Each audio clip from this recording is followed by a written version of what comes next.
প্রবাসীরা যে এত কষ্ট করে, ঠিক মতো খাবারটা খাইতে পারে না, অনেক সময় বেতনও পায় না, মাও ভুল বুঝে, ভাই তো ভুল বুঝে, বইনেই তো ভুল বুঝে, বউ ভুল বুঝে, বউ মনে হয় বাপের ভাই মা বাপরে দিয়ালা, আর মা বাপের মনে করে টেহা মনে বউরা দেয়ালা, গত মাসে দিয়েছিল অহন দিয়ে আমরা টেহা দেয় না, কিন্তু তে যে বেতন পায় না। আমি নিজে দেখছি প্রবাসীদের দৃশ্যগুলো, আমি কেমনে বুঝাবো আপনাদেরকে? প্রবাসীরা এত কষ্ট করে, পলিথিন কাগজের মধ্যে খাবার খায়, পলিথিন কাগজে, উত্তপ্ত মরুভূমির বালির উপরে বসে বসে খায়। আমি এবং সোহেব আশরাফি গেলাম, ওরা তো আমাদেরকে দেখলেই চিনে, দৌড়াই আসে, হুজুর কেমন আছেন, একটা ঠান্ডা খান। আমার কি ভাই, আপনারা যে কষ্ট করেন, মন তো চায় না আপনাদের কাছ থেকে আমরা খাই।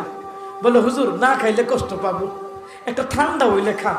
তা আমি কি ভাই ঠান্ডার দরকার নাই, আমার ওই 1/2 লিটার পানি দেন, 1 রিয়াল দিয়া কিনে